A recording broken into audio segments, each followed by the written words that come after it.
Gulnar is the eldest daughter of Sarosh Irani, one of Baba's very close early men disciples. His grave is right here in the men's cemetery in front of the Pilgrim Center. Gulnar is named after her grandmother, who was the sister of Kansab Kaikushu Irani. He and his wife Gulmai had two sons, Adi, Rustam, who were also very close disciples of Baba from the early time. And Kansab and Gulmai are the ones who gifted this property to Baba that became Meherabad.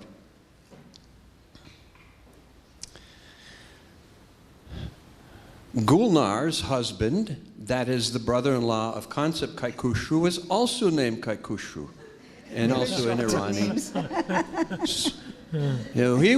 He was a few years older, so he was known as Kaikushu Elder. The spiritual inclination came from Kansab's side of the family, in particular Gulmai. But Kansab's father was also a spiritually inclined person who came from Iran. Kaikushu Elder also came from Iran when he was a boy, worked his way over, came to Ahmednagar, became established. The two Kaikushus were also business partners. They, when they were younger, worked for a man named Bamanji Jamshedji. He was the maternal grandfather of Goher and Katie and Adi Jr.'s wife, Rainey. So all these family connections are there. Why I'm telling you this because to me, the history of all of this is fascinating, but there's particular purpose to it all. When you consider the specific close connections that these people have. Hirji's family is also an old Ahmednagar family, and he has written a history of Ahmednagar from a different perspective, I think, and it can be downloaded.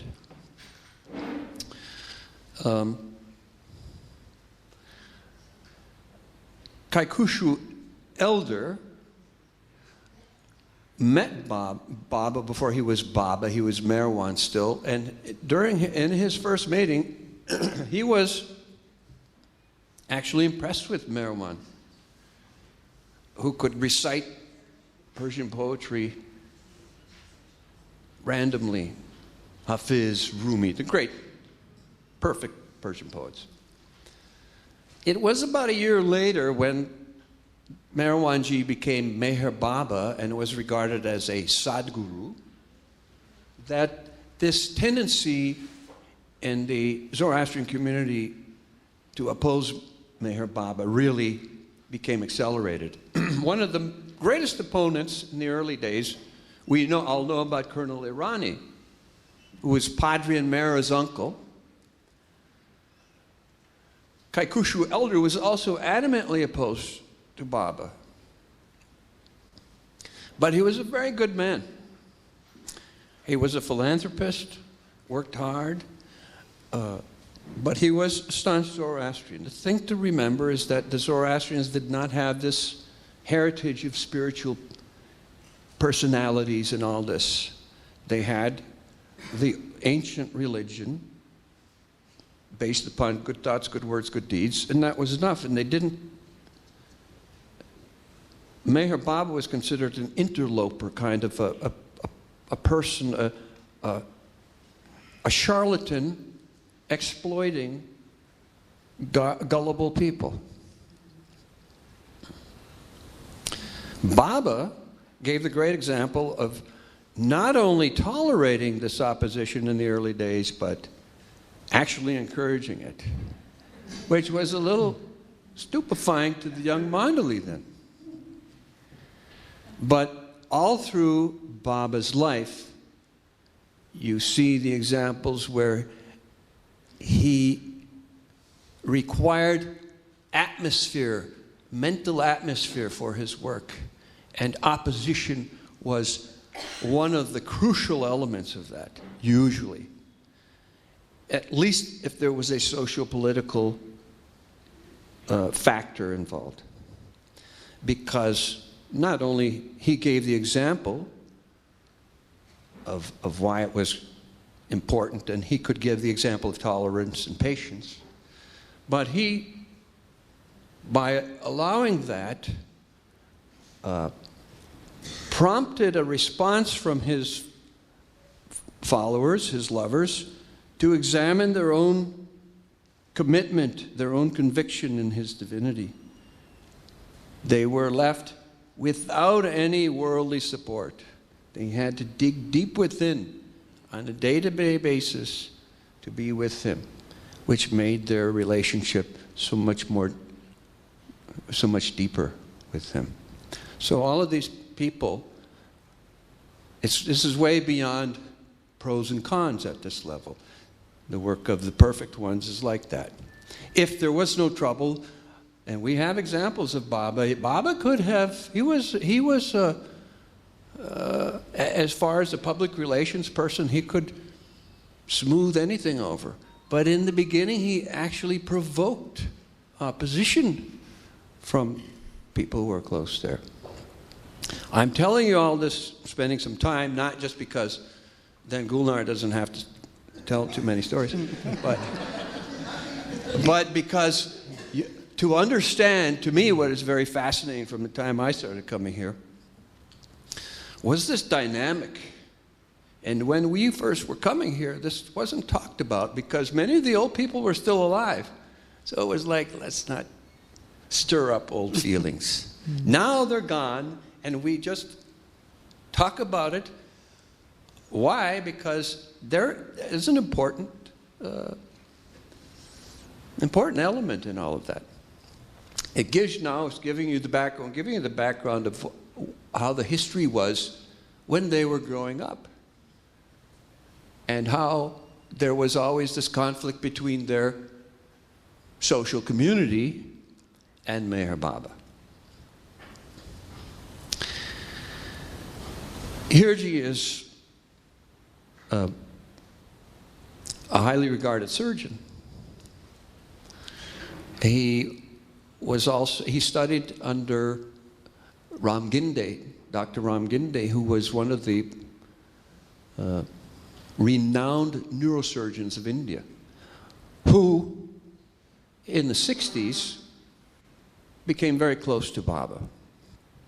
So we'll hear some of his experiences too, being a doctor with Baba. Now, I'd like to start from the beginning with Gulnar if you can remember some of your earliest memories of, sometimes when you know people all your life, you don't even have an earliest memory. You just suddenly, they were always there, and maybe That's it's like true. that. Because Dad was, as you know, as you said, was a very close follower of Meher Baba. So ever since we were children, we were taken to see Meher Baba in Meherabad. We were brought here to Meherabad, then in Pune at Guru Prasad. So we just grew up, seeing Baba so often. And it didn't really sort of strike you as anything different because he seemed to be part of the family. But there is one instant when I remember him very, very clearly.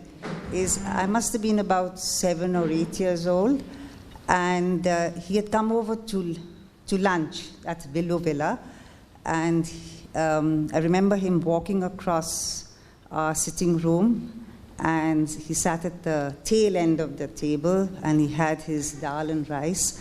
And after that, we were leaving for Pune, and I was taken along because I used to study in St. Mary's School in Pune. I was a boarder there, and I had to be taken to school. So we were in the blue Chev.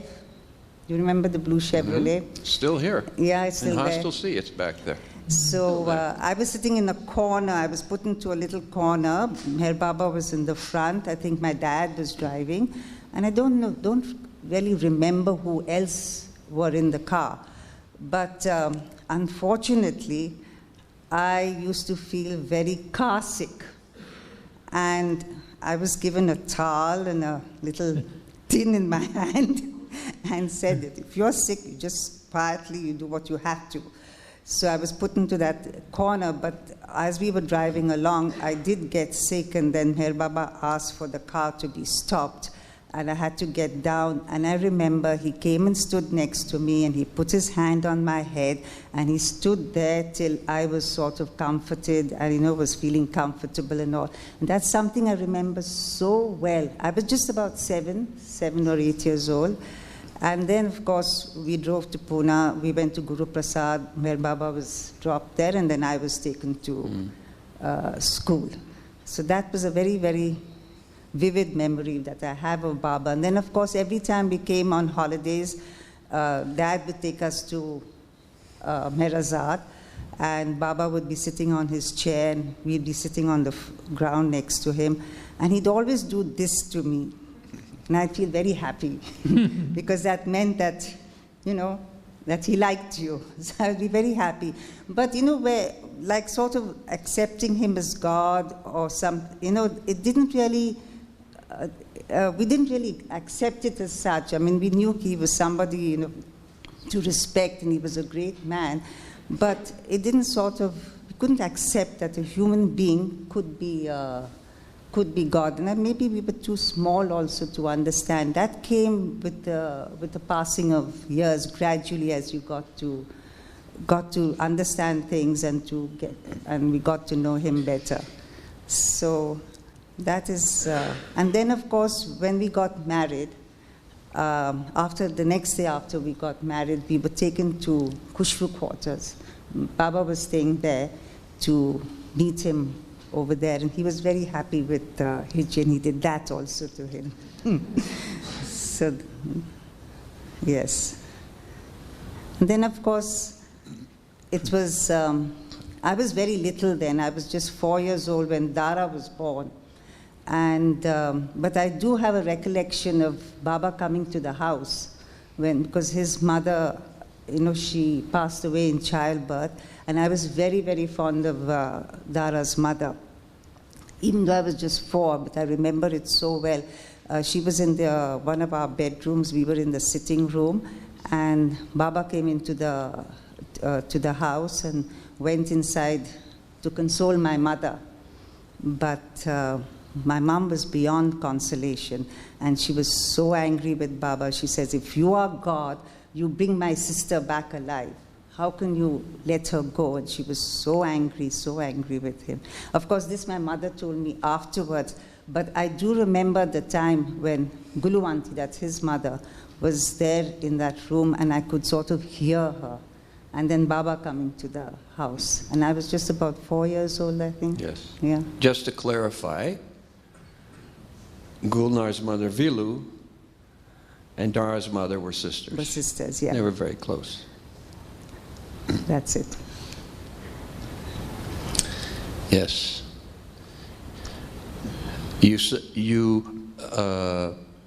You saw these gatherings through the years. Yes, through the years. I mean, even as children, we were taken through many of the gatherings where we had to sit through it all. And, being little and they sit for a couple of hours, we used to tell you the truth, we used to find it a little tiring and boring, but then to please your father, you had to go and we had to sit there. But 1962, I remember that one in Pune. That, of course, I was much older, so it was not so tiring. That time I had my elder daughter. Yes. She was 2 years old at that time. 1 year old, I think. And we had gone there for the 1962 gathering. Yes, that one I remember, yeah. Mm-hmm. You were there at the Wadi Park Darshan, 54? May have been. You weren't, or you were in school then? No, I was a boarder, but when we were on holidays and if any of these darshans took place, we were taken there. Yes. Yeah, so I may have been. Yes. Well, we know Dara and Franny were there, your younger sister Franny, because we have the film evidence. So I wasn't there, Dara? No. Oh, then I must have been in school. But I do remember one birthday celebration. Was it Baba's birthday? It was here at Meherabad. Dara and Freni must have been about, I think, 5, 6 years old. So I must have been about 10, 11. And we were all dressed up and we were taken there for this birthday celebration. But you know where Baba's, in that sort of a veranda, there's that couch. So Baba was sitting over there, and Mani Auntie, she put up a play. I don't remember the theme of the play, but it was very funny. I remember that. We enjoyed it as children. We loved Mani Auntie as children because she always had a little joke to tell us or something funny she would do. Yeah. Yes. All of you who had experience with money as children say the same thing. She was like the perfect companion for children. Yeah, she'd entertain us, yeah. And then also my mum, that is Vilu, she loved playing cards. So I remember, I must have been how old now? 12, 13 years old. And we went and spent a day at Meherabad. And we played, all the ladies and my mother, we all played rummy together. I remember that. We spent a day there. And had a nice time. And Naja used to be a very good cook. And she served up a nice lunch. So when did you first meet Hirji? Oh. I think from the day I was born. Yes. Because his mother and my mother were very good friends.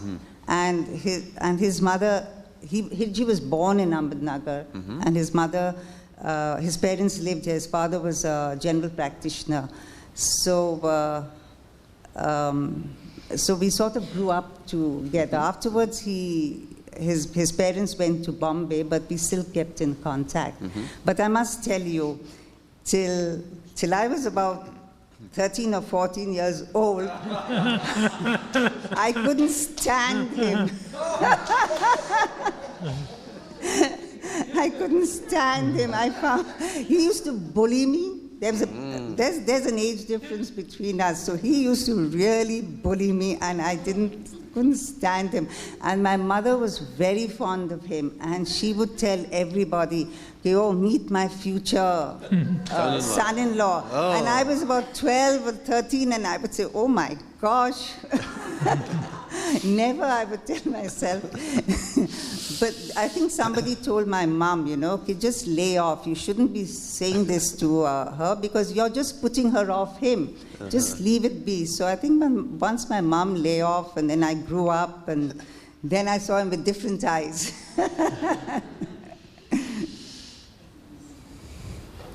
So Hirji, can you tell us any of your memories, early memories of life in Ahmednagar, and how your family... Peter, I'm used to public speaking, but I've never been asked to talk about my God. So therefore, if I'm a little incoherent and emotional, you will forgive me. The acceptance of Baba as God came to me very, very slowly. We lived in Bombay. I went to a Catholic Jesuit school, and my concept of God was an old gentleman with a grey beard, something like Huey over there, sitting up in the clouds, playing cricket, giving you the benefit of the doubt, fair play, and all that sort of thing. And then, you see, when I came closer and closer to my father-in-law to be, and I began to like that man. Strangely, we never spoke very much, but there was something about Sarosh that was extremely attractive. And I often tease my wife, you see, that I think I loved your father more than you ever did. So he would say, "I'm going to Meherabad, and anybody coming with me?" And nobody would respond, and I would say, "No, Sarosh uncle, I'll come with you." And I would sit in the car in front, and he had that Chevrolet which he drove at a tremendous speed.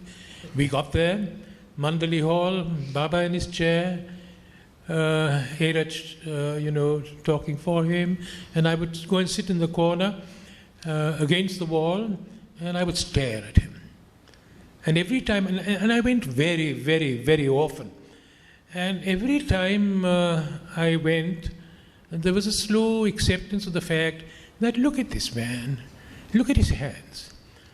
There's perfection about him. There is goodness written all over his face. Look at the things that he says. And then I said to myself, I said, why would a man like this want to commit this terrible fraud on mankind and say that he was what he said he was? And this was a conflict that went on in my mind all the time. One day I decided to come walk cross country from Villuvilla, quite a distance, mind you, to Meherabad. And the idea was to have tea with Padri.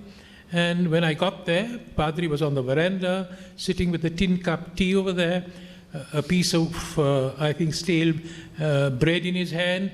Muhammad was sitting on the floor, also drinking his tea. And Padri saw me and he said, "Hey, Hirji, ayo, you've come." So I said, "Padri, come to have a chat with you." And he said, Deva baga mothe doctor sahib aale. You see? And Muhammad turned around and said to me, mad. So we spoke about a lot of things that day, motorcycles and cars and the mechanical interest that Padri had. And I had my tea and the piece of bread which he gave me. And I said, Padri, it's a long walk back, so I must go. He said, go. And Padri was very abrupt in his conversation. So go. So he walked me to the edge of the veranda. He was a tall man. I stood down below, and he put his hand on my shoulder, and he said, Padri, there's something I've come to talk to you about, but we haven't been talking about it at all. He says so boldly, I forget the Gujarati. He says, tell me, he said, what is it? So I told him the quandary that I was in, that I just could not accept Baba to be God. And for a long moment, he held my shoulder, he looked into my eyes, and I was looking at him. He didn't have a watch on, I remember, but he did this. He says, time nathi aayo. The time has not come. He said, when it comes, you will accept. If it never comes, it doesn't matter. And this was the strange thing about these people who were very close to Baba. They never proselytized. They never thrust Baba onto you. They never said, he's God, believe in him. They were quite unconcerned.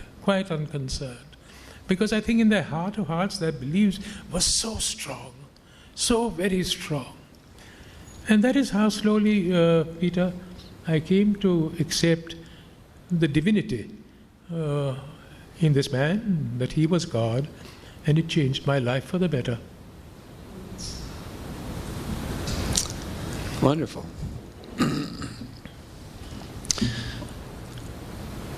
How old were you when your family moved to Bombay? 6, 7. I was, I think, about 8 years old. Mm-hmm. My father gave up a very, not a lucrative, but a successful private practice in Nagar, because he thought I was the only son.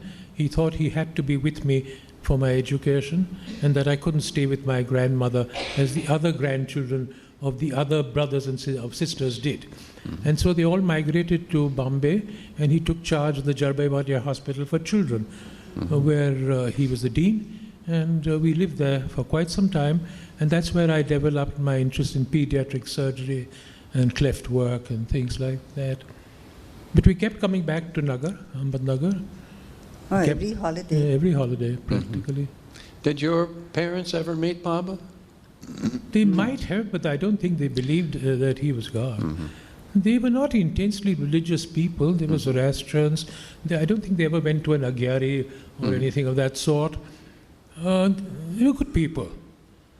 And Sarosh and my father were very close, very close. But I don't think Sarosh ever thrust Baba onto him. I don't think they ever believed that Baba was God. So, how many years in Bombay did you spend in medical school and your college?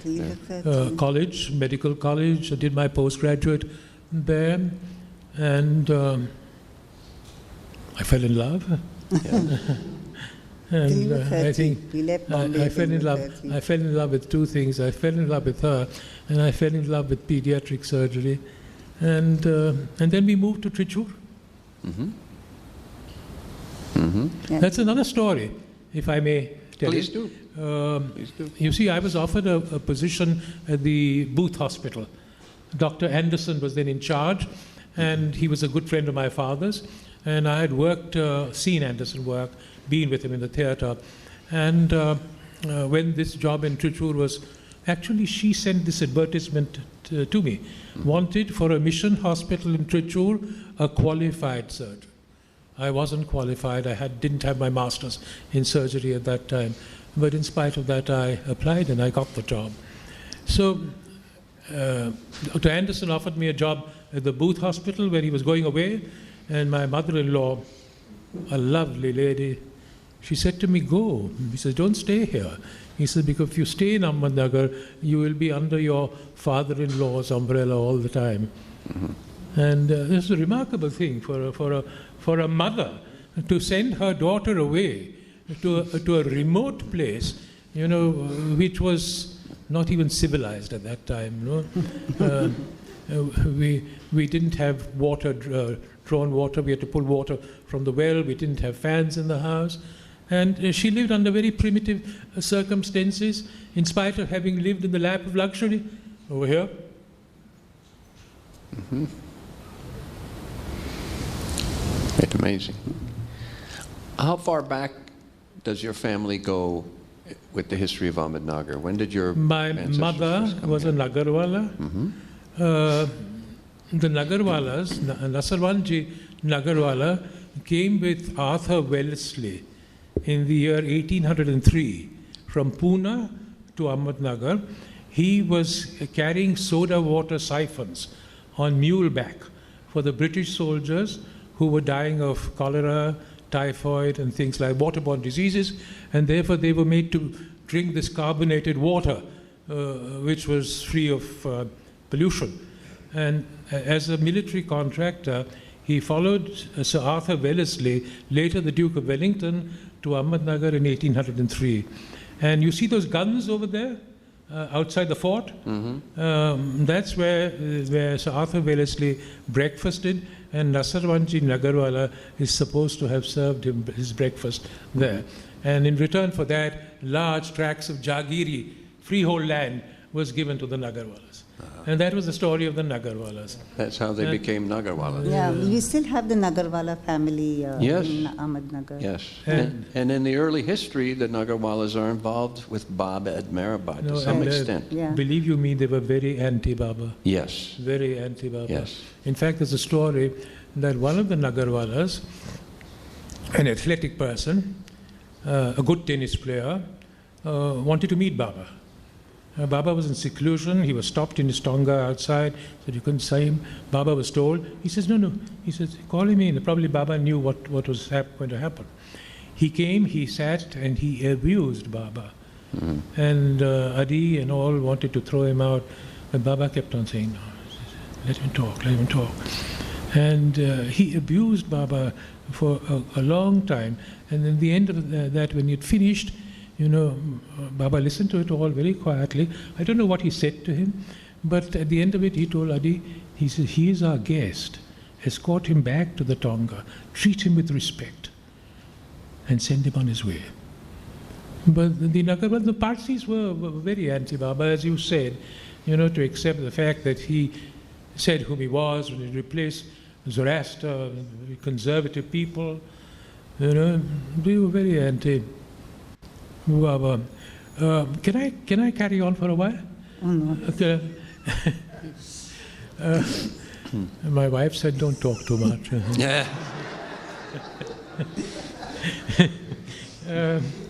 Parsiana is a Gujarat, is an English magazine read by Parsis all over the world.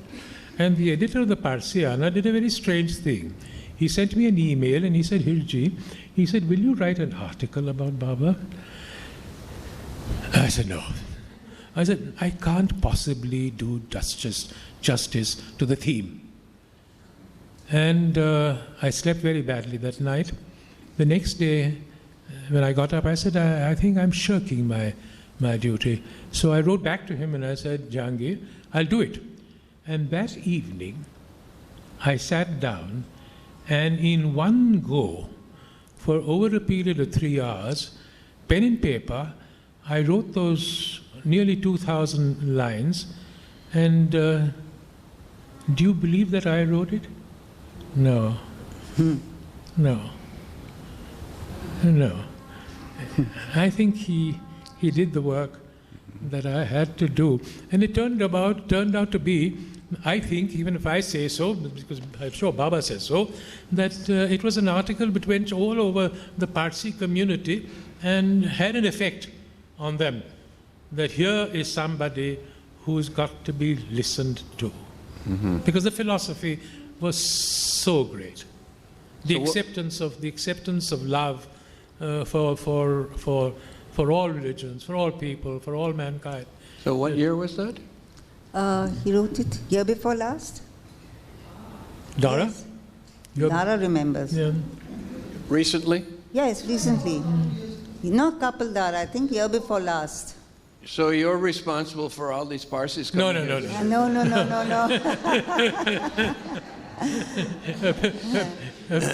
Perish the thought. Yeah. Wonderful. Yeah, it was year before last, I think, on the Nowruz edition, 21st of March. Yeah. It was a Nowruz edition. Yes. Yeah, year before last.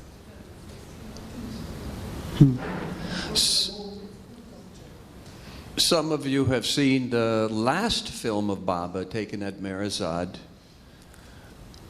for the event of Dar and Amar's wedding almost 50 years ago. Hirji and Gulnar have 2 lovely daughters. The eldest, Homai, is the little girl dancing,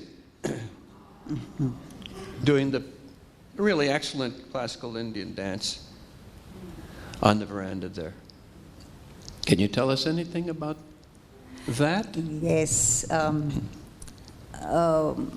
My dad actually was very keen that Homai should perform in front of Meher Baba, and Meher Baba very sweetly agreed to it. But at that time, Meherabad did not have any electricity. And I had the music on a spool, on the tape recorder. So I told my dad, I said, how does she dance if she doesn't have the music? So he says, no, we'll get a generator. So a gen set was put there, and this old Grundig tape recorder was taken there, and the thing started playing, but it wouldn't play because I don't think that there was enough electricity for that tape recorder to play. And Baba was getting a little impatient. He wasn't well at that time. And so then I used to see my daughter, I used to be there when she used to be for her rehearsals. And I used to listen to that teacher giving her the beat and saying the tals. So I realized, I said, I had to do it, otherwise the poor girl won't be able to dance. So I'd never done it before, but it just came. I went through her whole dance, giving her the beat so that she could complete her dance. And I don't think I did it. Baba must have done it through me. Mm-hmm. But that time Baba wasn't well, and I think Hirji was called to see him. Yes. I think it was So early January. Before we get right to that, after the East-West gathering, you were there. Did you see Baba again 65, other times? Must have, because we used to see him every time we came to Nagar. If he was here and my dad was going, we would see him. When did Daddy have his that prostate operation? That was afterwards. Yeah. But that time, yes, when my father was quite sick, and he had his prostate surgery. My dad was very depressed, very unhappy at that time, and we used to go and see Baba quite frequently then. And then, of course, my mom very often came with Dad, but she was full of complaints about my father, because my father was over generous. If he had 10 rupees in his pocket, he would spend 20. You see, so, and my mother had to sort of juggle around the housekeeping money to, manage the house. So every time she got an opportunity, she'd go along with my dad, and then she'd complain to Baba. She said, please tell him not to spend so much. I can't manage the house. There's a children's education, there's this, there's that, and all, and we don't have that much of money to spend, and he just keeps spending money. Please do something. So my mom would, Baba would tell my mother, don't worry, I am here. I will look after you. And he actually did that, because when my father died, as I said, he was over generous. He had stood a surety for so many people when they took loans from here and there, and then those people never paid up their loans, and my mom was left with all the responsibility of paying up those debts. And there was quite a lot of debts that she had to pay, and his bank balance was nil. So she was, in a dilemma. Okay, how is she going to pay up all this money, and no money coming in now that my father was no more? And we had just started off on life. My brother was just was in the States. And then it was, I think, Adi Senior who told that, look, so many Baba lovers are coming here. They have nowhere to live. Why don't you start looking after them and housing them and all? And that's what my mom did. And then Dara and Amrit came from England to help out, and they ran Willow Villa, where so many Baba lovers at the time were coming to stay. And that's how my mom paid back every penny that my father had, all the debts that he had incurred. Baba's face on the tree. Yeah, and that's it. And one evening, she was sitting in her room, and she was very, very depressed. And she also had these cantonment board people. We were living on our houses on leased land. So they had come to measure the land, and there was always threats of them taking over the property and all that. And she was very depressed that afternoon, which is very strange for my mother, because my mother was never ever this depressed. But she was looking from her window outside the gate, there was a banyan tree. And she was looking at that tree, and she suddenly saw Baba's face on that tree. And after that, she says, no matter what happens now, he is over here, he's going to look after me. And sure enough, the house remained as it was. She managed to pay off all her debts. And as soon as she paid off all her debts, everything was cleared. The Baba lovers stopped coming, because this place was built, and everybody would come and stay over here. And the face disappeared. And the face disappeared from the tree.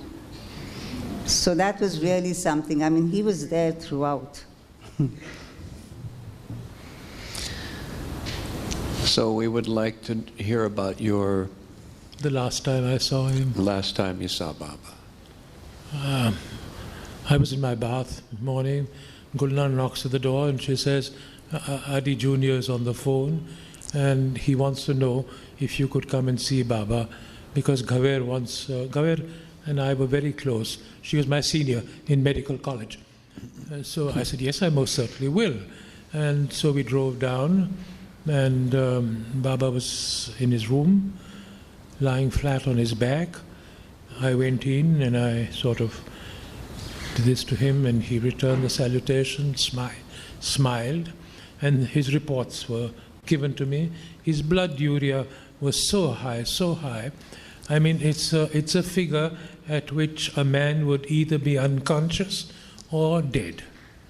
because it was not a viable blood urea, and he was crystal clear in the mind. The only thing that I noticed was he was getting spasms in his left leg. He would keep on jerking. It's part of the uremic condition. And I examined him. I palpated his abdomen. And then I said, I'd like to have a look at his chest. And Gaver said, shall I get my stethoscope? So I said, no, Gaver, I don't need a stethoscope. And the old doctor's method of putting your ear, I put my ear to Baba's chest. And the moment I put my ear to Baba's chest, Baba's hand came over my other ear and pressed me to him. It was distracting, but I kept listening in, and his chest was crystal, clear. There were no wets. Usually in a uremic state at that stage, you expect wet sounds in the chest, crepitations. And his chest was absolutely crystal clear. So when I looked up again, Baba smiled and looked at me, and he did this. So I said, Baba, it's fine, your chest is quite clear. So he smiled and he sort of nodded. And then I spoke to him, rather severely. I said, Baba, you're sick, you're very sick. I said, you can't go on like this. I said, you've got a darshan coming on, and you've got to be there, you've got to spend long hours with people who are coming from all over the world. I said, you have got to go to Pune and get yourself treated. And in those days, there was dialysis possible. So I thought he would be dialyzed and, his blood urea would be brought down and he would be in a reasonable condition for this. So he shook his head. There was always a faint smile on his face. He said, I'll give the darshan lying down. And that was about the end of that. He said to me, I never forget those words, he said, how lucky you are. How lucky you are. Lucky for what? Probably seeing him at that stage, touching him, putting my ear to his chest, all those things. Then we went out, and then Gaver and Adi Senior and Adi Junior gathered around me. I was supposed to be the big doctor in the family, which I certainly wasn't, never was. And they said, well, what do you think? I said, he's very sick. I said, he's very, very sick. And I said, this is a foolish thing to do, to keep him here in this condition when his urea can be brought down to dialysis and things like that. He says he won't listen. And that was it. Weren't you also sniffing to, when somebody has that kind of high blood urea, there's some odor from his breath? Yeah. Odor from Odor. Yes. I was smelling his breath. There was no smell of urea. He had all the laboratory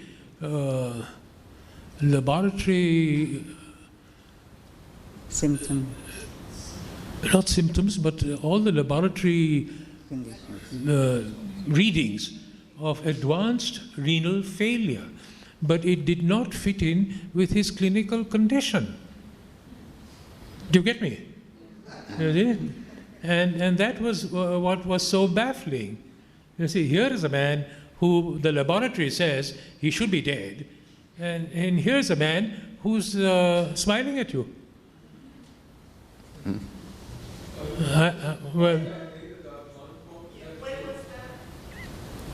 This was December. I think about a month before he dropped his body. You saw him in early Jan, I think, no? Or was it early Jan? I don't know. Probably early Jan.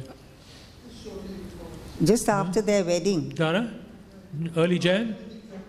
Just after your wedding, Dara. After, anyway. Yeah, just after or maybe end of December, yeah. Yes. Can I just talk to you, Ji?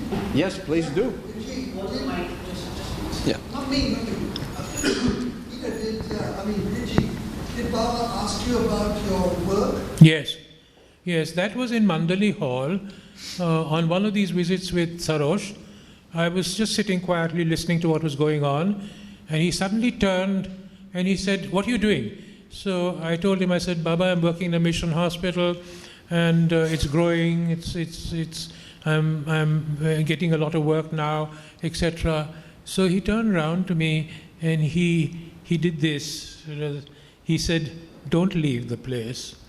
And after that, after the institution grew and thrived, I was very shabbily treated by some of the Catholic directors of that hospital. And friends and relatives said that you're mad to hang on. You should go into private practice, make some money for your family. You see, how are the children going to be educated? Things like that. But Baba said, "Don't leave the place." And I didn't leave the place. And I'm still working there. Yeah, still. Describe the place when you first went there. Yeah. When I first went there, I had gone for a series of. Gulnar sent the. Am I talking too much? No, please. We enjoy it. Don't go into detail. Gulnar had sent the advertisement. I had applied, and strange to say, I got a letter from the father director to say that go through these 3 interviews. The first interview was a retired Catholic, retired ICS man, civil servant, a very sharp man, and there were about 7 people sitting over there. All of them had their masters in surgery. I hadn't yet got my master's in surgery. I was only a Bachelor of Medicine and Bachelor of Surgery, but had done a lot of surgical work. So when I saw them there, I went and sat next to a man whom I'd worked under, a gold medalist with a master's degree, and I said, "I'm going home." I said, "I don't have a ghost of a chance for this job." "Oh," he said, "you've come here, sit down and talk to me." So I sat down and I spoke to him, and he said, "Well, since we spent so much of time, you might as well go in for the interview." And I went in for the interview, and this man grilled me. He grilled me. And at the end of it, he said, "Doctor, you're not a Christian. You're not even a Catholic." He said, "And how are you going to listen to the dictates of a Catholic institution?" He said, "No birth control, no termination of pregnancy, no cesareans to be done to save the mother, and things like that." So I said to him, I said, "Sir, I'm disciplined enough if I work for an organization to obey its rules." This man looked at me, for a long, long time. And he said, "All right." He said, "Go to the second lab." And strange to say, the old gentleman got up from his chair, took me to the door, and shook my hand, and he said, "Son, it's been nice talking to you." At that I thought perhaps I had a chance. So I went to the second interview, which was a general practitioner at the railway hospital, merely a formality, and he passed me on to the third interview, the crucial interview, which was with Ernest Borges, the great cancer surgeon at the Tata Memorial Hospital. And he was a friend of my father's, a very good friend of my father's. And when I went over there, and I had done a bit of apprenticeship with him, so he knew me by name, and he said, "Hirji," he was signing some papers, offered me a chair, sat down. He said, "Hirji, I know why you've come." I said, "Yes, sir." He said, "Well, your dad has just phoned me up and told me not to give you the job."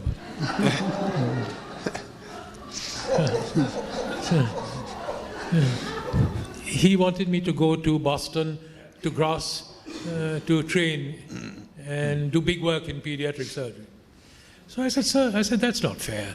I said, "That's not fair." I said, "You must judge things on its merit." I said, "Just because my dad says, don't give me the job." So he said, "All right, will you give me a promise that you'll return in a year's time? It will be a good experience for you."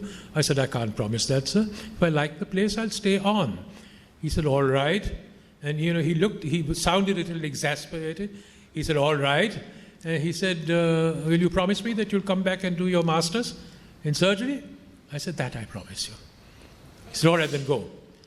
When I went back, my father didn't speak to me for 3 or 4 days. Ultimately, when I got my letter of appointment from the director, you see, over all these people who were qualified, I wasn't qualified for the job. He put 500 rupees in the bank in my name. He bought my ticket and my mother, and he came to see me off at the station. And she had trained a young boy called Chotu who was to cook for me, because all she was bothered about was what would my son eat. We Parsis are like that. You know. So there we were. It took 3 days then in those days to get to Trichur. When we got there in the early hours of the morning, the father director was there, Father Matthew. And he went straight to Chotu. Chotu was well dressed, you know, and he says, "Welcome, doctor, welcome." You know? So I was a little embarrassed. I said, "Father," I said, "I'm so sorry." I said, "I'm the doctor, and he's my man." And so then we drove to the hospital. And you know, in those days, today it's all crowded buildings, just paddy fields all the way. And then the hospital comes up, a little structure. And he said, "Doctor, you must rest, you must rest." I said, "No, Father, I've got to see what the hospital is all about." And when I took a round, there was nothing. There was no anesthetist. There was no radiologist. There was no lab technician. And I had this old theatre. And there was a car lamp, a motor car lamp, strung up on wires, which was my lamp. And there were 2 patients. And these 2 patients had taken a bed from Irinjalakuda, which is a small town outside, to in Trichur to catch the next train to go to Vellore. Vellore was the great mission hospital, Ida Scudder's place in South India. Everybody went to Vellore. So I examined those 2 patients. One was a huge malarial spleen, and the other was a gigantic inguinal hernia. I spoke to them, I examined them, and I thought I convinced them that give me a day or 2, let me settle down. You don't have to go to Vellore. I said, I can do these things for you, and you could be back in 8 days, back to your home in Irinjalakuda. I said, "Yes, doctor, yes." The Malayali always shakes his head. He says, "Yes, doctor, yes, doctor." So I was very happy that I had 2 patients on hand straight away. The next morning when I took my round, the beds were empty. They disappeared. So there was a reverend sister there. I said, "Sister, what happened?" She says, "Doctor, they said they would have stayed, but the doctor looks too young."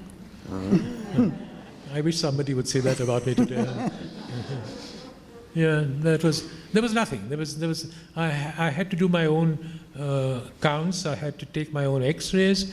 And then when we got married later on, Gulnar came along. I taught her to manage the anesthesia.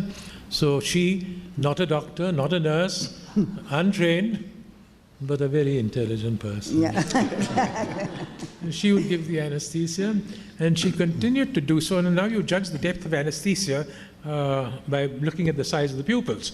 That's a very elementary, a very primitive way of judging the depth of anesthesia, until she came across That's all lies. a woman with a false eye. That's all lies. That's not true. Very ungrateful you are. Not one patient this thing died under my Was hands. that because of you or because of me? Because of me. And then the children came along, so... Yeah, no, then he had to get somebody properly trained, because the work increased. Grew. And Peter, today it's a medical college. It's about 1,750 beds. But it's the mission ethos has gone. You know, the mission ethos has gone, except for my little department, which is funded by Smile Train. And Smile Train gives me all the money, and so I'm able to operate not alone. I have a team of 7 surgeons, 5 surgeons, and 2 speech pathologists, and an orthodontist. And we are able to do about 70 reconstructions on congenital defects of the face in a month, completely free of charge to the patient. So I think, that's a clap for Baba. Yeah, because he said, stay there. And he probably had foreseen that what was going to happen in the future. Yes. And you're still working. Yes. Mm-hmm. It's 58 years now that we've been there. 58 years. Yeah. That's amazing. That's the end of the story. Yeah. But there's one more story about my dad. I just remember that. Is my dad had an enlarged prostate and he had to go for surgery. Now, there was Dr. Pinto, who's who's Hirji's teacher, and he used to do general surgery. So Hirji wanted my dad to have this other surgery done by him. But there is another urinary surgeon. Urinary surgery. By the name of Dr. Karanjawala. And I think very well known. Very well known. And somebody had given Baba that name, or the choice was there.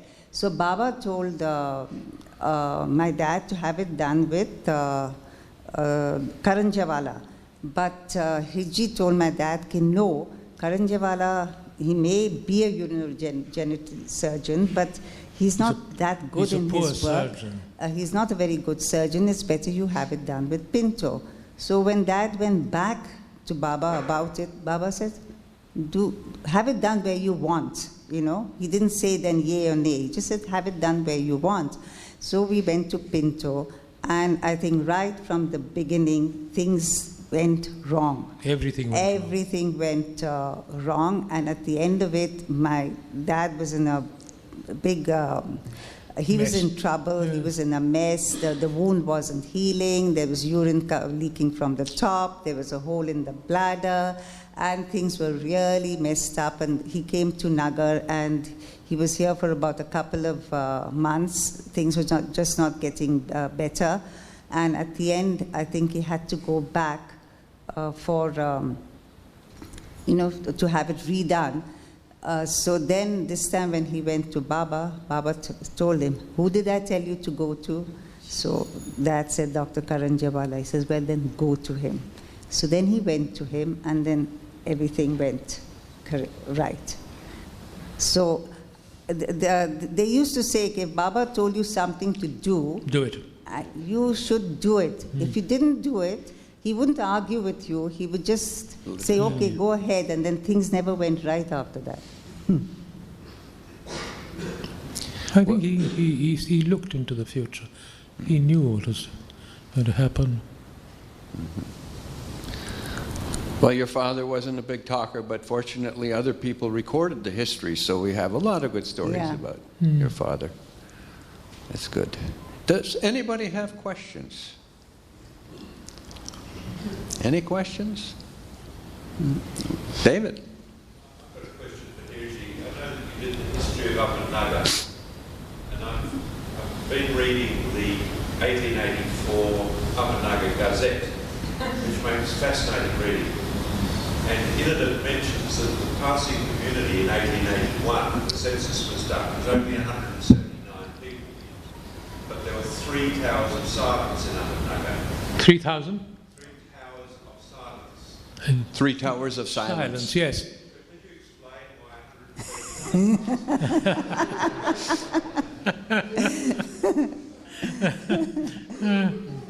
179? There's only one that we know of. There's only one tower of silence as far as I know. In 1881 there were 3. Yeah. Have you read my little book? Which Martin is, it's frightfully expensive because it's online, and it's not worth that much money. So today I spoke to the people at the Darbar, and I said, if I get this printed, would they sell it for me? So they said, what price? I said, I'm not interested in making a profit on it. You can sell it for what you want. And they said they would. But would I be out of line if I did that? I could. Yeah. Yeah. It has a small poem at the beginning on why did I come to this place, this barren place. I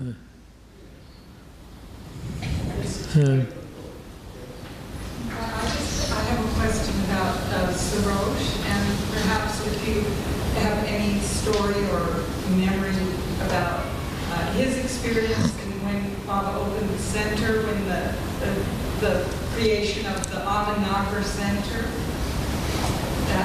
Do you have any memory of that and your father's connection with that? The Ahmednagar Center. Ahmednagar Center. Ahmednagar Center. You were living in the south by that point. That was done in the 60s, so you were living in the so south. I wasn't here then. Yeah.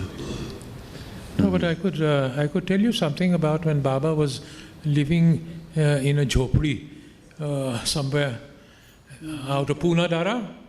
No. And what was that place called? Do you mean the Ferguson College Road, Jopti? Yes. And Sarosh had gone with Gulmai, I think. Gulmai had gone in to see Baba, and Baba was sitting outside in the Tonga. And Baba didn't know, but he said, "Why don't you call that boy in?"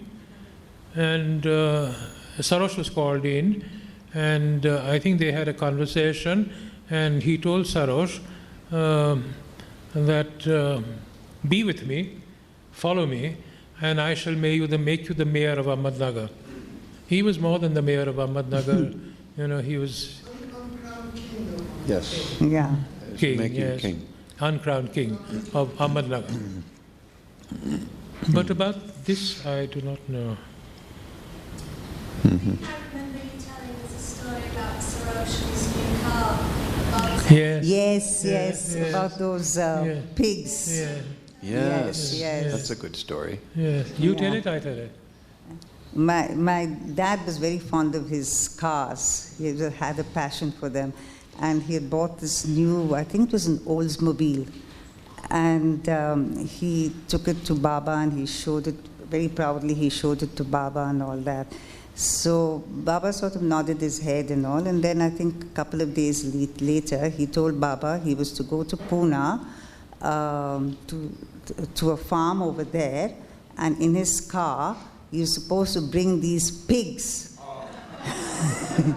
So Baba was wondering, okay, I mean, why does Baba want these pigs? My dad was wondering. Anyway, he had to listen to Baba. So he and my mom, they went off to Pune and they came back with these pigs. And then you can imagine what the pigs did in the car. It was filthy.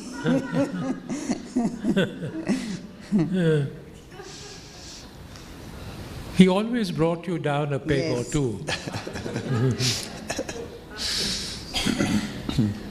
Actually, we as a family were brought up in Kushru Quarters, which is now the Trust office. trust office.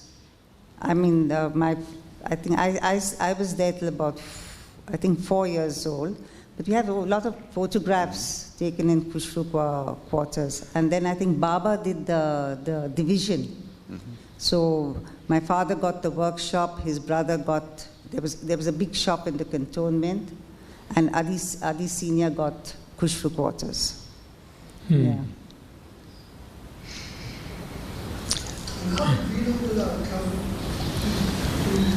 I think that was a part of, my dad took that on lease, no, Dara, from the army. Daddy took that on lease, and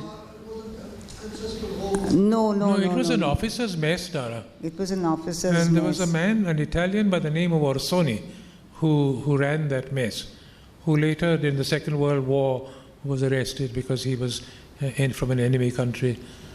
But I had met that man, Orsoni, and I think it was an officer's mess. Jibillu Villa was. Many times. Yes, I think he's been there with the Mandali also. I mean, that's what I hear. I don't remember, but I think my mom has mentioned that. But he went to Villa many times. Can you mention the story when your father was concerned about his father's feelings about Baba and what Baba's comment was? Can I tell the story? Yeah, I think he knows it better than I. My dad, being a general practitioner, used to go on rounds. In those days, general practitioners went round seeing patients in their home. And if you know Sadar Bazaar, which is in the cantonment area, there was a poor Muslim family, and a young 14-year-old girl was down with typhoid fever. There was no chloromycetin in those days, so it was just the diaphoretic mixture and eau de cologne and ice to keep the fever down. And my father saw the patient in the morning, and he had prescribed, he left the bottle of mixture which he had compounded the previous night from his dispensary, and he had ordered a bottle of eau de cologne. Eau de cologne, something which the Parsis were very fond of, because if you mixed it in ice, it brought the temperature down. You put packs of it on the tummy to bring the fever down. So he said to himself that he didn't think these people could afford to buy all these things. But when on his return home, we lived in the cantonment, he would make a night call on his return. You see, the doctors don't do these things these days. And mind you, he was taking no fee. And he saw everything there. The eau de cologne was there, the ice was there, and all the things that he had ordered was there. And he turned to the father and said, "How did you manage?" And he said, "Baba ni thila." Baba means this Sarosh's father. So he was that sort of a man. And Sarosh felt very, because he was morbidly against Baba. And he felt very bad that here was his own father, whom he loved dearly, and who disapproved of his attachment to Baba. And he completely disapproved of Baba as a person, as a teacher, as a man, and he even said he was a fake. Sarosh once presented this to Baba. He says, "Baba, this is the country I'm in." He says, "Why are you worried?" He says, "Your father is such a good man." This was the answer he got from Baba. He says, "Don't worry about it." He said, "Your father is such a good man." That's the story? Have I got it right? Yes. I'd like if Gulnar would share any memories of the way the women Mandali, and I know you shared a little bit about Mani, but perhaps Mira, O'Hare, any interaction that you had with the women?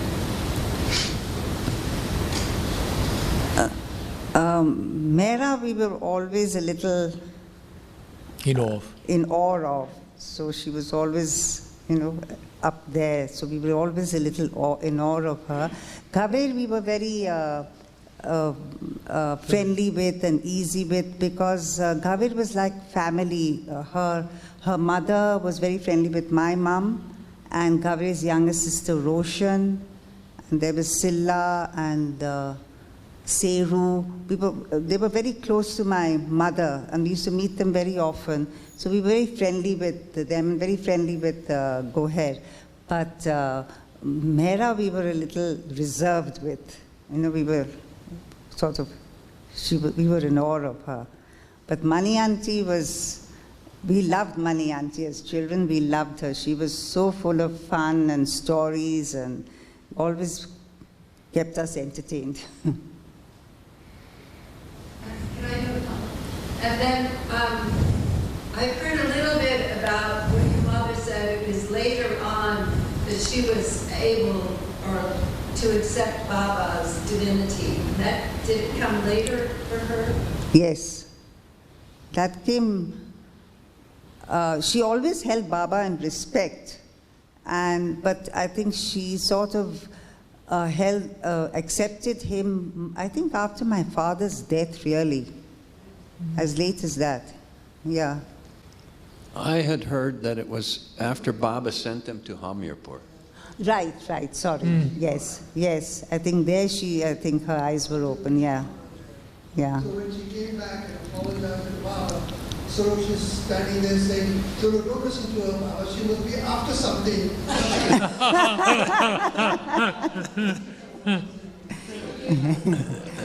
Yeah, that's right. Please repeat No, that. Dara, what did you say? So I say, this Baba turned the key for her in Hamirpur. In fact, she was going to open up some center there in Hamirpur. But Sarosh, of course, was the one. But Baba told Viru that you talk, you give the talk, and not Sarosh. So she said, I've never done anything like this before. And yet I was amazed that these words came out of my mouth. Anyway, the love of the people there just for the Baba's love. And, when she came back, she used Baba those calls her to ask how things went. So she tells Baba, I'm very sorry. All these years, I didn't expect you for what you are, but now I know you are real. You are what you are. So Saroj is telling Baba, don't listen to her. She must get after something. Did you get that? What year was that? 65. Am I right, Peter? Maybe 64, but 1 year, who's quibbling about that? Back, I heard it was 64, but we'd have to check the history to see when that trip was. Should be right at the end. Yeah. There were a number of people who were sent to Hamirpur then to dedicate a new center and do something else. Baba wanted Bombay people to go, Sarosh and Vilu, different people to make that bridge there. Yeah. You mentioned that Hirji had some training or association with Dr. Ginde. I wonder if you could tell us Yes. Ginde was a fantastic surgeon. He was a pioneer neurosurgeon. There were only two men in India. There was Ginde in Bombay and Kini in Madras. And they had both gone to, not to Harvey Cushing, but to Pemfield, who was second generation neurosurgeon and trained with him. And when he came back, Ginde's practice in Bombay was just fantastic. That man didn't have a time for himself. He would operate, and neurosurgery, the mortality in those days was very high. And if a patient died, I was then a houseman at the KEM, he would come again at 5 o'clock or 6 o'clock in the morning to do the post-mortem himself, to find out what had gone wrong. And when I got my master's, he sent for me. Now, Ginde and my dad were good friends too, and he sent for me and he said, look, Hirji, he says, be my assistant. He said, I'll give you 5,000 rupees a month, and you will go where I go, you will operate with me where I'm operating, and in the fullness of time you will inherit my practice. That was a fantastic offer. And then he came to Trichur, and he wanted me to get an honorary fellowship of the Indian College of Surgeons, and he wanted me to come with him to Calicut. And there was with him a ophthalmic surgeon by the name of Muscati, and they stayed in our home. And then, after dinner, he said, come, we'll sit in the garden and talk. And we sat in the garden, and he let us go to bed at 2 o'clock in the morning. And do you know what he was talking about? Can any of you guess? Baba the whole time? Baba, Baba, Baba, all the time. And there's, of course, the story of Baba wanting him to be there when he dropped his body, when he couldn't be. That you know about, So, and Ginde and his story of Baba's trigeminal neuralgia, where he was asked to inject the trigeminal nerve without any of the facilities, and he said, I can't do it here. Baba said, I'll help you. He said, how can you help me? So he said, just you try. And he hit the trigeminal nerve in one shot. Can you explain that procedure for people who don't understand? This took place in Baba's bedroom at Meherabad. The trigeminal ganglion is right at the base of the skull, intra-skull, and you've got to go through a small opening, which is about, say, a centimeter in diameter, with a needle which goes in from here, goes up to the base of the skull, finds that opening, goes in and injects the trigeminal nerve.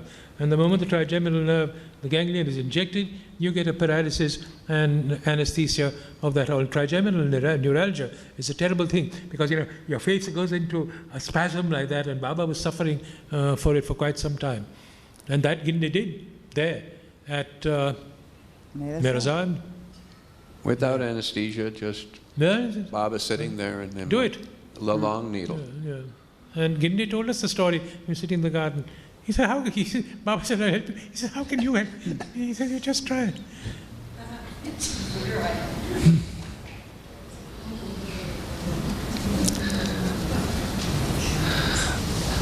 Sarosh was a link for Baba to the world. In 1947, Baba took the piece of property on the hill into joint ownership with Sarosh, not other pieces. 1947.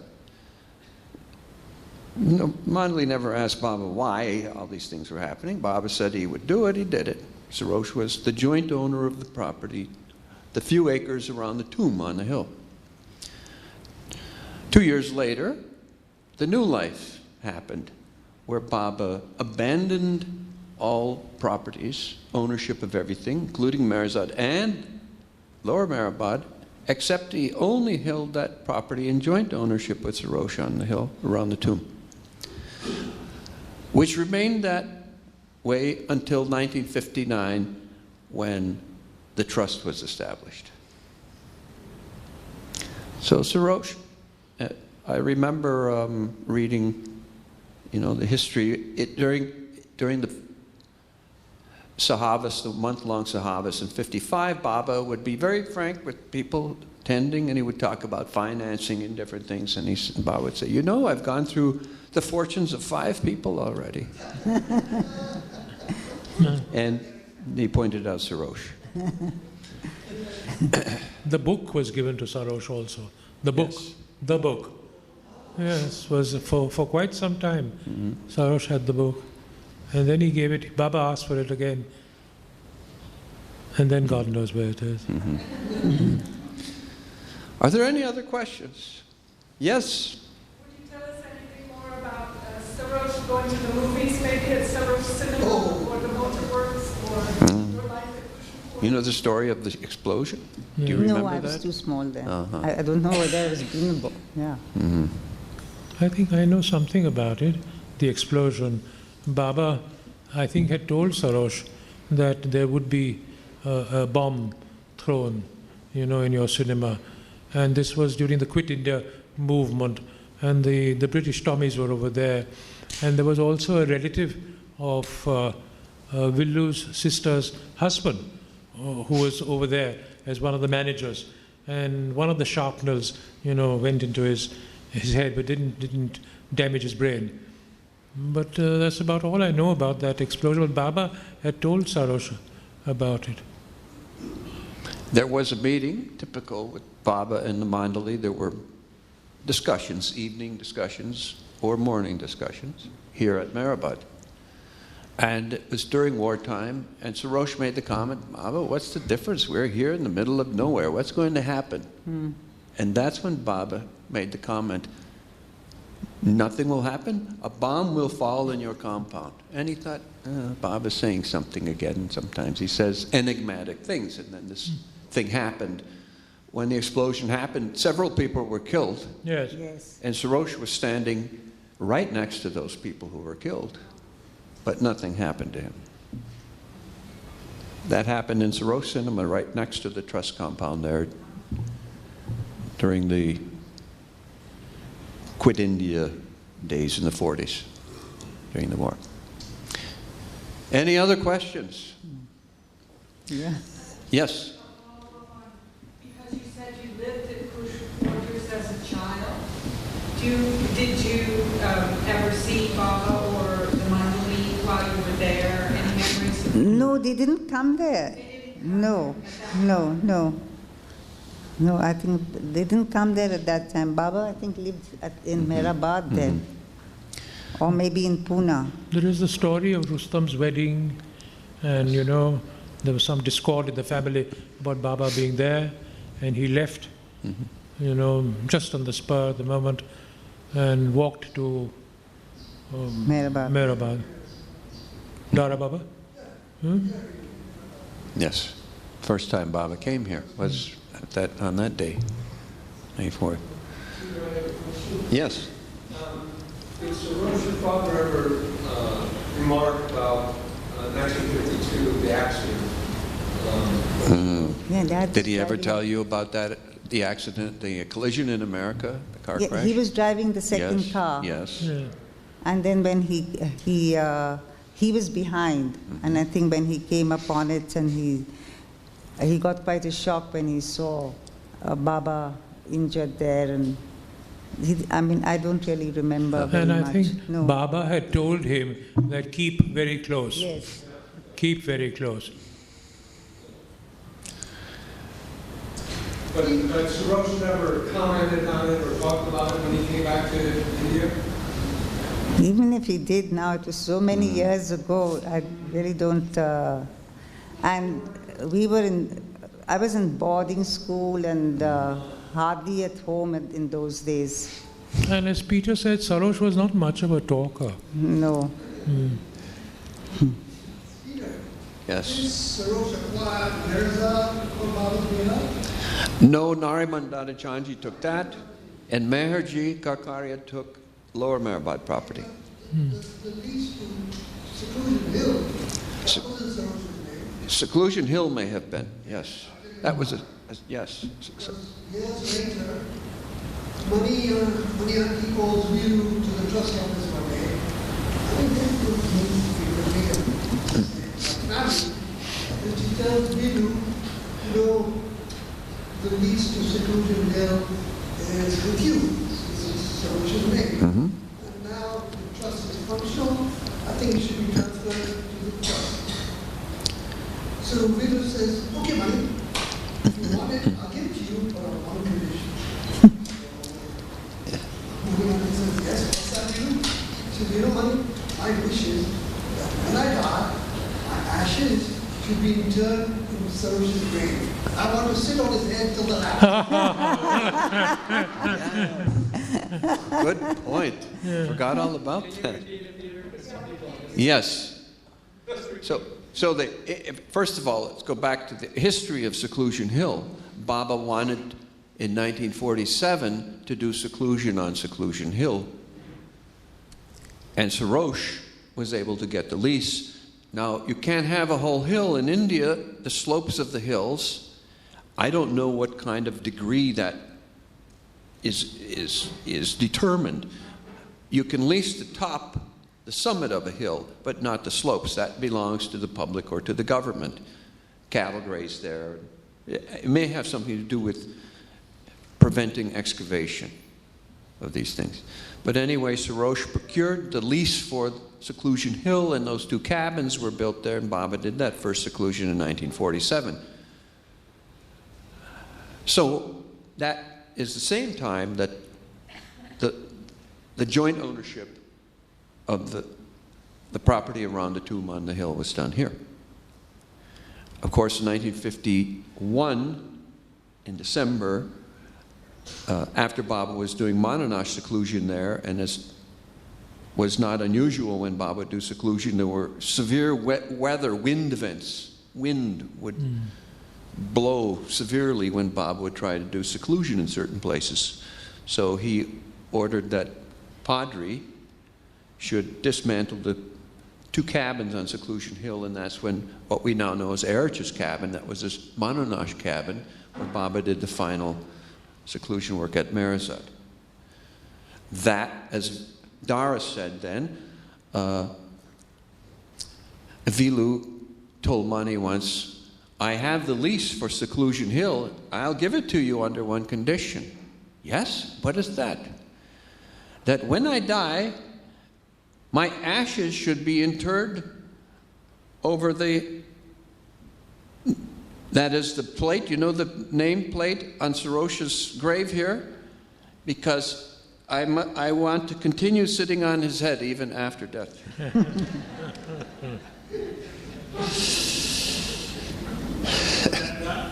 Yes. So that was done, yes. Wasn't sealed. And people were curious, they pick it up and look inside to see the broken ones actually. Yeah. Yes. But one other thing about Saroj, Peter, you said earlier on, the Baba pointed to a few, and he said, "I emptied their pockets." So once after that, Baba wanted some, for his work, he wanted some finance. He turns to Saroj and says, "Saroj, I need 10,000 rupees." So, okay, I'll do my best. So he comes back the next day with a check for 10,000 rupees. He said, "Baba, you know my condition. You asked me, so I need you this check for 10,000. But it's your responsibility to cash it."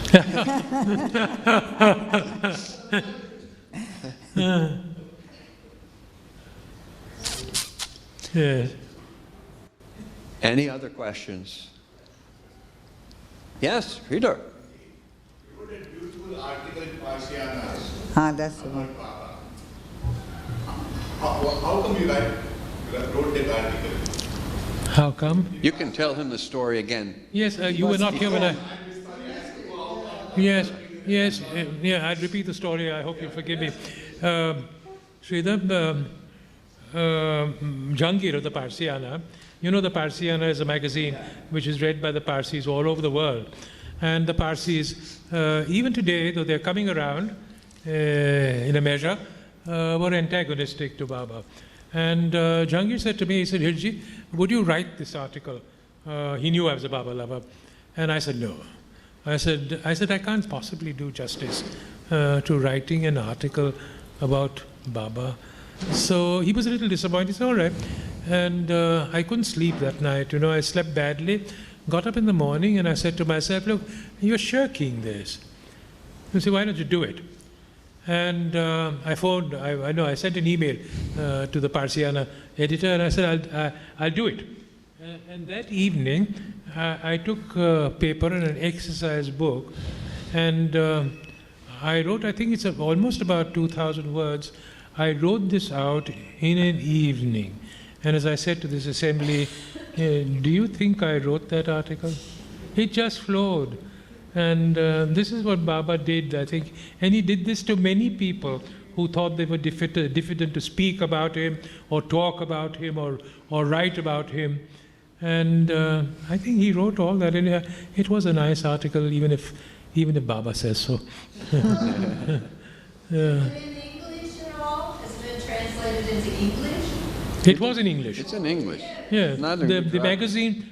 magazine is in English, and it has a worldwide circulation, especially in the States. Only to the Parsis. The Parsis, but it's called Parsiana. Any more writing? No. We'll have to ask Baba about that. Any further questions? All right. Very good. Thank you for coming. Thank you This for has having been me. a wonderful afternoon Thank with you. you. Thank you. No, Baba. My only concern for you is that you're so good, you're going to have to spend a long time in heaven in the afterlife. Most of us don't have that problem.